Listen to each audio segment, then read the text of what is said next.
So, good evening, ladies and gentlemen. Welcome back to my channel.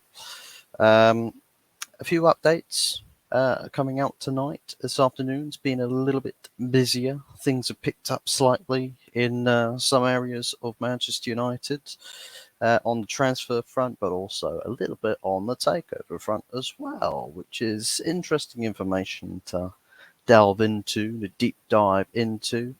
Um, and basically, we're going to start with the transfer side of things with Moises Caicedo. Apparently, that the interest is now supposedly becoming more concrete. We're sort of going into, say, let's treat this like how Arsenal treat their process, right? We're in the phase one, right? We're in the registered interest. We've actually made it into phase one, where we've actually had talks with Brighton and Caicedo's agent slash Caicedo himself, whoever it is. Supposedly, we've had conversations. It's all started. The wheels are now turning, and yeah, perhaps this transfer could be wrapped up in a week or two. On by the time he signs for Chelsea Football Club, so yeah, it's all well and good. Seriously, we're in this position right now, right? Where Moises Caicedo, we as it stands, right, he's not he's not on like in the actual process of completing a transfer to another club at the moment because there's no money being chucked around anywhere. It's only just discussions.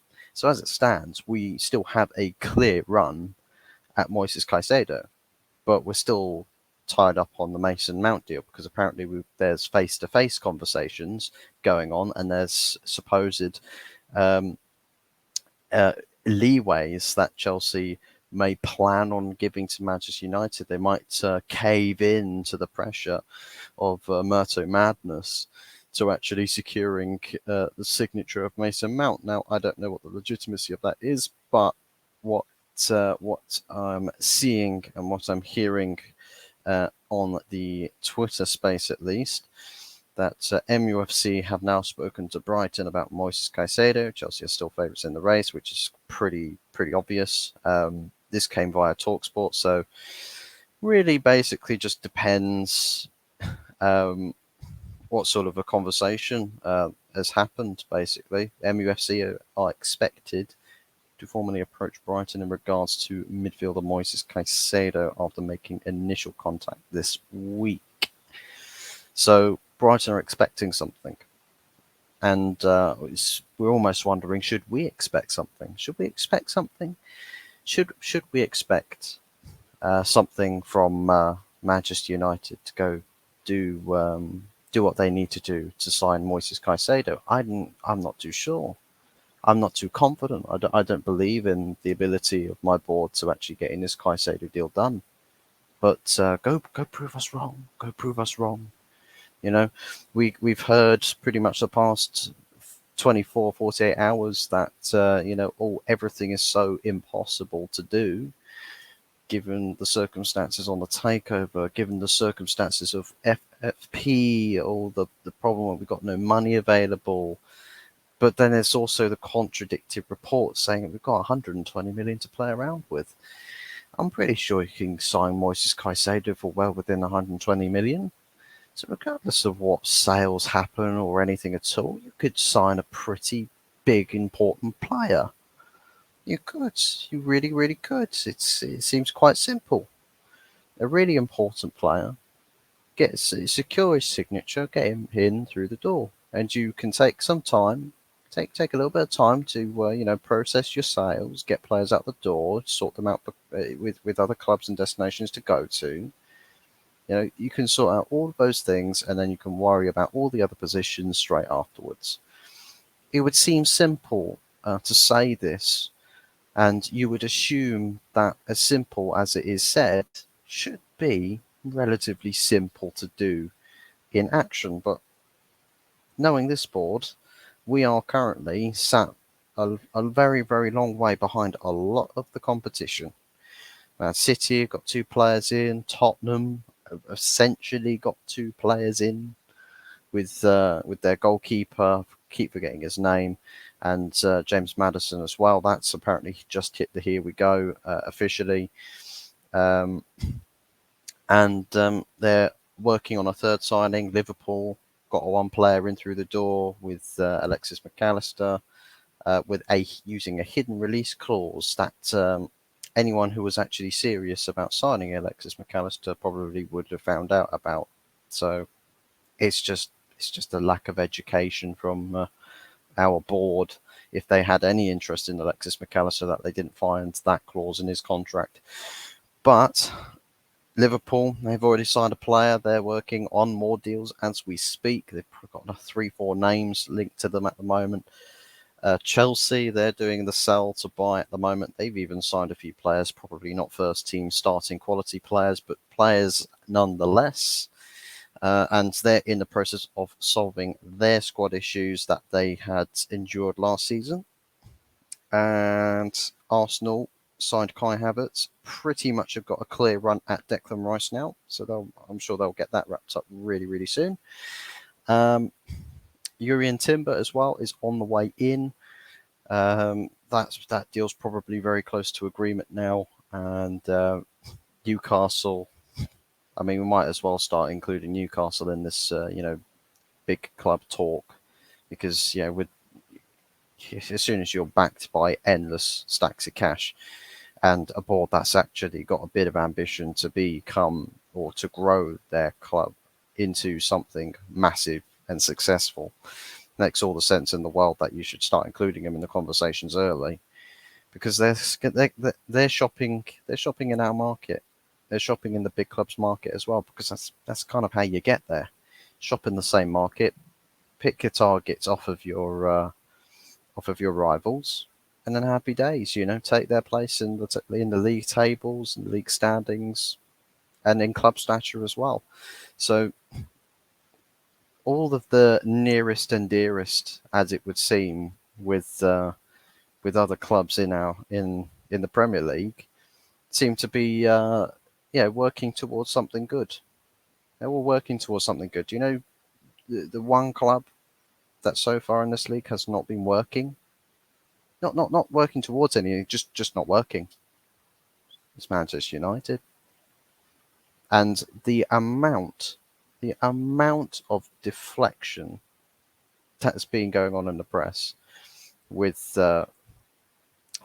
Manchester United not being able to do anything in the transfer market, or it's so difficult to do anything. Stop deflecting. FFP is just, even if FFP is a serious thing, why are you not selling to buy then? Because as it stands, we've got a lot of players listed for sale, and we've sold nobody on the list that was made public. No. The list that was published by the news medias, based off of reports of what was coming out of the club, of all the players that the club would listen to offers for, we sold none of them yet. We sold Zidane Iqbal to Utrecht with a buyback clause, and a 40% sell-on value clause thing as well. But that did we want to sell Zidane Iqbal? It seems like the players that we're getting any joy with selling are the players that we didn't stick on the actual published lists to sell.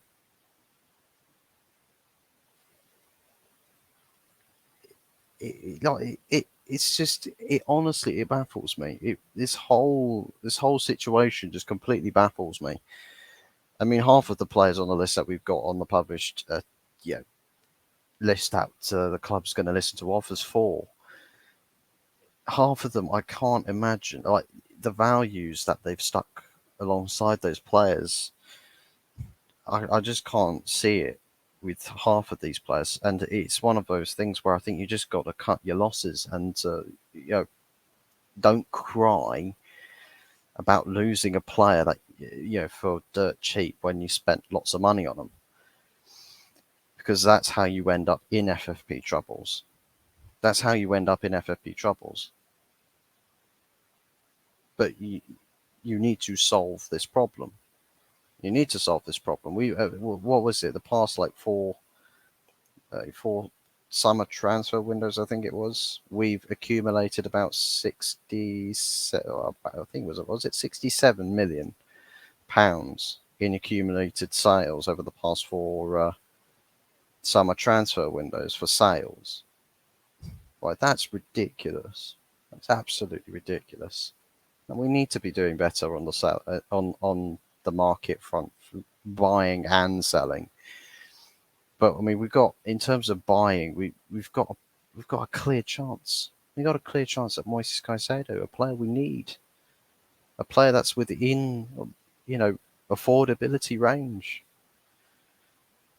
Like seriously, even if people consider you overpaying for Moises Caicedo, if the player holds up the shirt, if the player holds up the shirt, they're not going to sit there going, "Oh, Murtaugh's an idiot." They're not going to say that. They're going to say, "Well done, good job. Now go get the next target." And you'll be like, "Okay, let's go get the next target." It's as simple as that. It really is as simple as that. It's nothing more or less or confusing about the matter. But anyways, Moises Caicedo, we've entered phase one. Phase one. We've put the foot in the door. Now we just gotta hope that Brighton don't slam the door shut on our foot and ultimately render us incapacitated. But story number 2, the Man United takeover update. What is the takeover update? Basically, at a business on Twitter, aka the Bloomberg, the first word in business news. So they are a business outlet based in New York, plus the world. I don't know what they consider the world is. They've got a massive, massive following on Twitter, 9.2 million followers. So there's a lot. There's a lot of interested minds in the channels of business talk under their roof, and they've released communication regarding the takeover, not on the actual progress of the takeover itself, but rather the change of mood and confidence with a supposed winners elect, shall we say? Let's call it the winners elect, right? That here's the official breaking that the Qatari group is increasingly confident that it's won the bidding war for MUFC, thwarting a rival offer from British billionaire Jim Ratcliffe. So, you're not saying that they've won. They're not even suggesting that they have won. They have allegedly said that the confidence is there for Qatar. So, I'd say the subject of this sort of an update is basically just reiterating news that we already know, but considering it's from this is essentially, I think, Bloomberg's first report in this manner about the situation with the takeover or any of the parties regarding the takeover. Supposedly, they furthered their comments with the following: those within Sheikh Jassim's bid's inner circle have now begun communicating their confidence of victory and believing it's only a matter of time before it is confirmed.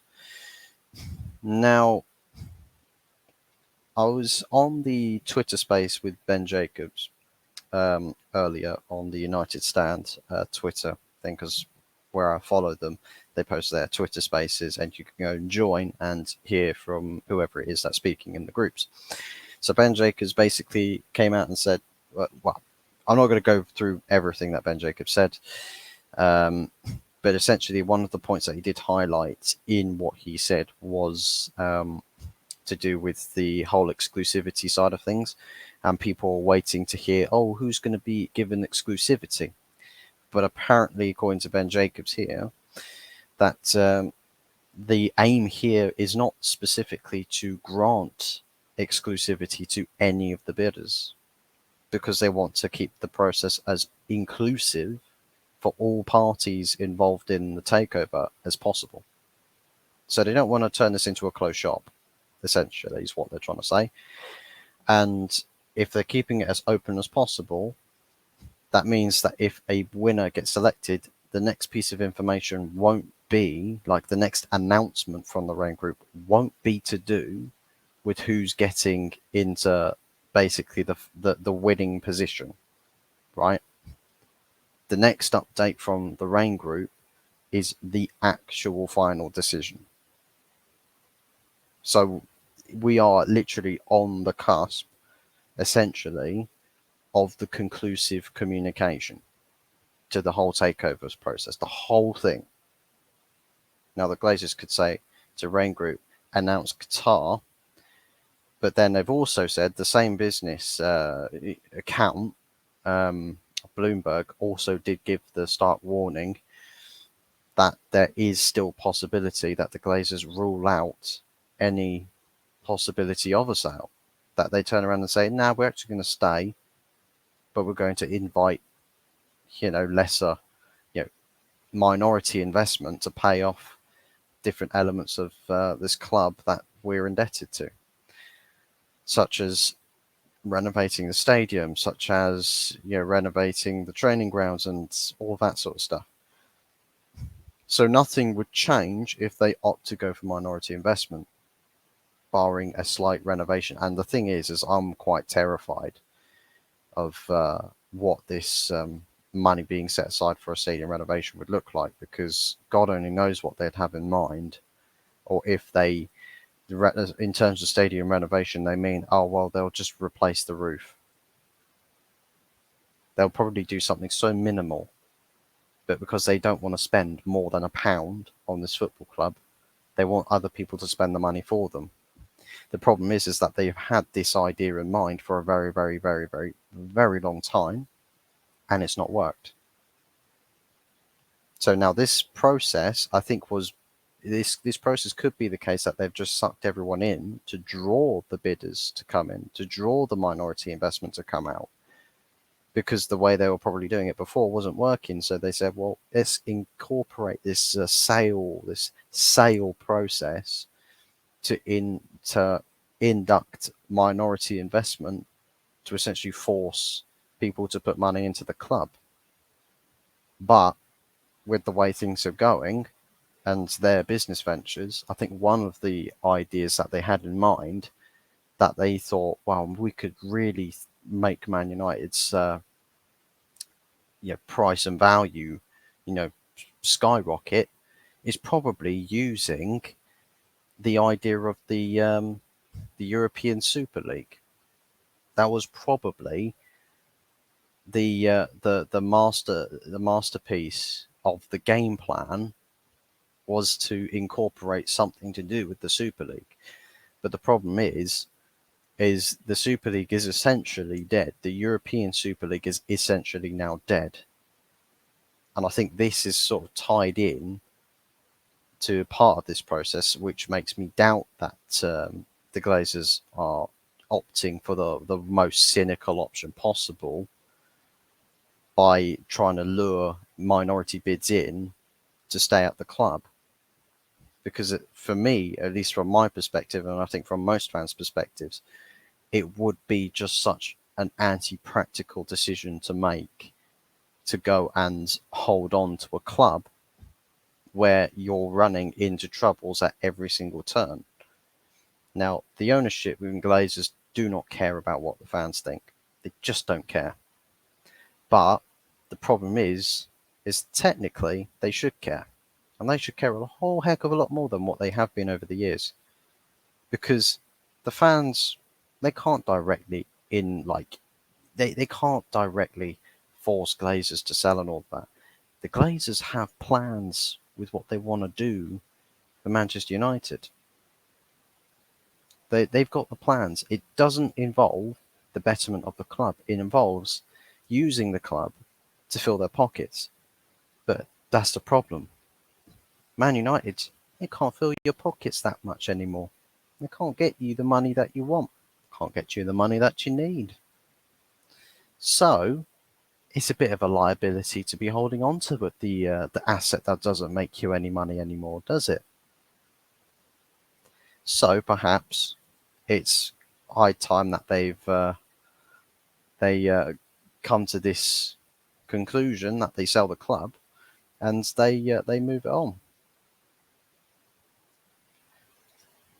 So basically, just as the summarization with the takeover news, essentially, it's not a conclusive update. Of course, it has manipulated the share prices. Then again, I say the report has manipulated the share prices. I think the report confirms in reaction to the share prices, because the share prices did skyrocket today at midday. At midday, we didn't have confirmed reports of anything. No one had said anything. This Qatari update stuff came out, I think, about 4 p.m. ish, thereabouts. But the share prices had rocketed at about 12 p.m., about midday.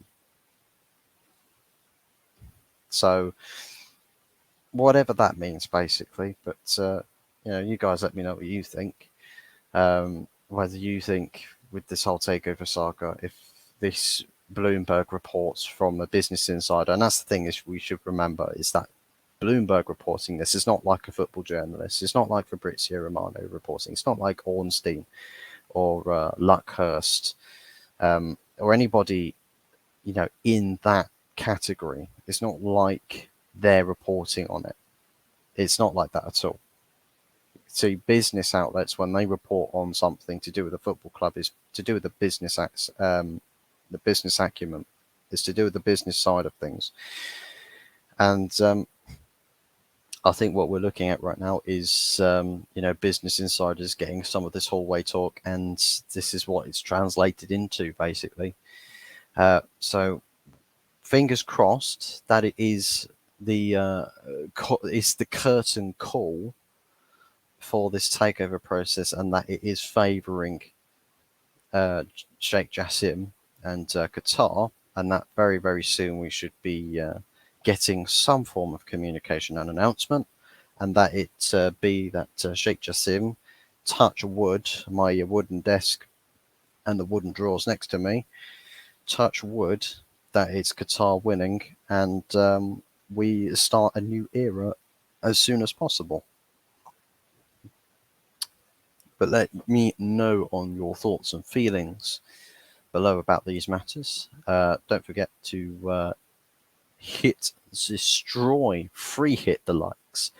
I'm not looking forward to next season. I'm telling you this right now. I'm not looking forward to next season. I might have to start using the free hit terms.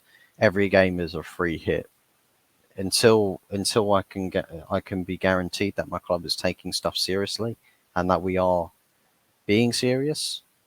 Then I can rid myself of banterous subjugation on how I describe the malpractices of my football club.